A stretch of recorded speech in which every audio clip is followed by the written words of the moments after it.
Hello my friends, and welcome back to this practice along with me video. We are going to be doing Schradieck Etude number 2 today on the viola, and this is video 3 in a playlist of 6 videos on this particular etude. We are working on just getting comfortable with the notes, and so the best way to practice this would be to either put me through a speaker or turn it up really loud or put your headphones in and we're going to play along together, okay? So put me right next to your music, that way you can see my fingers if you need while we play through this one together. I will have this linked below, this etude linked below for you so that you can just easily find the music if you'd like. But anyway, we're going to do 3 repetitions of line 5 and 6. We're going to do 4 bows per note on the first repetition with the metronome at 84. We're going to do 2 bows per note at 72, and then we're going to do 1 bow per note at 60. Okay, we're not going to do any repeats, and I'm going to put on a cello drone on the note D, and that's because we're going to have a little extra practice tuning against a pitch. Okay, you know how I like to do ear training. So let's get the metronome ready. Here's 84. Let's get our instrument up. If you want to walk up to the starting note, we're on line 5 and 6. Keep your fingers close to the fingerboard, don't let them fly away, okay? I'm going to count to 4 and we're going to do 4 bows per note. 1, 2, 3, 4.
Repetition. I'm going to put the metronome to 72 and we're going to do 2 bows per note, okay? All right, back to line 5 and 6. Let's walk up to our starting note. I'm going to count to 2 this time. Bow on the string. 1, 2.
doing okay over there. Let's do one last repetition at 60. We're doing one bow per note this time. All right, so back to line 5. Let's walk our fingers up. I'm gonna count to 2, but like I said, we're just doing one bow per note. So bow on the string, 1, 2.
Video, but for those of you that want a little explanation of some of the things, stick around with me for a moment. So there are some little tricky spots, specifically in line 6. So in the line 6, the first measure, you have E flat going to F sharpened. That is an unusual interval for our fingers to feel. Our fingers are used to either relating to each other in whole steps, which sound like do, re. That's E flat to F, which sounds like do, re. Or our fingers are also fine relating in half steps, which is when they're together and they just sound like jaws. So in line 6, we have E flat to F sharp, which is it's a whole step and a half step. So when you practice this one, practice the whole step and then listen for jaws, and then from E flat to F sharp. So once again.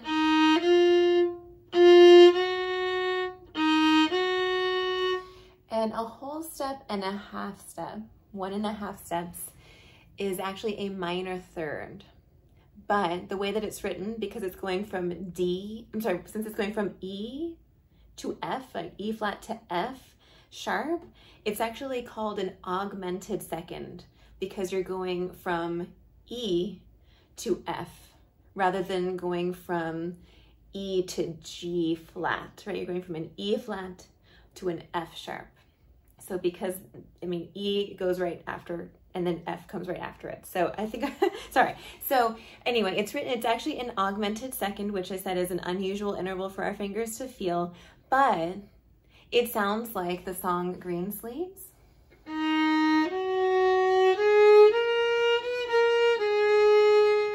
Da, da. Right, so if you just listen, bum, bum, your ear will kind of help you out with that. There's another one of those that happens from third finger. This is in the second measure, going from G to extended fourth finger B flat. And it's a B flat because in the key signature at the very beginning, you have one flat. And whenever you have one flat, it's B flat. By the way, the order of the flats, there are 7 flats. The order of the flats is B, E, A, D, G, C, F. B, E, A, D, G, C, F. So when you see one flat, it's always B flat. When you see 2 flats, it's always B flat and E flat. So if you can remember the order of the flats, it's actually the reverse of the sharps. The sharps is Father Charlie goes down and eats breakfast. But if you can remember the reverse, so B, E, A, D, G, C, F, that will help you to remember what your altered note is. So anyway, we have a B flat there. So we're going from G to A to B flat for the fourth finger. So that again is not a normal whole step or half step distance for our fourth finger. So if you practice going from G to A and then A to B flat,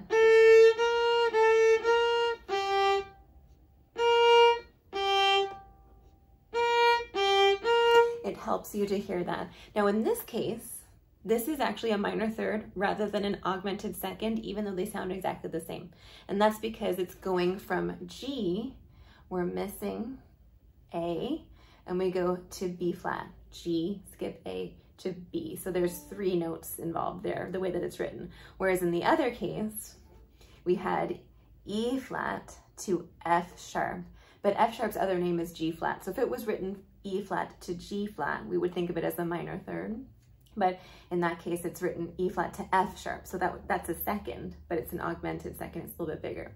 So anyway, it sounds exactly the same going from G to B flat because it's the same distance. So you can listen for green sleeves.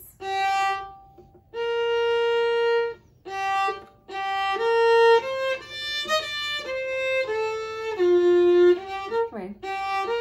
So anyway, little music theory moment there for you. Hopefully I didn't confuse you too much. Thank you for watching, and I will see you in the next video where we do lines 7 and 8. All right, lots of love and happy practicing.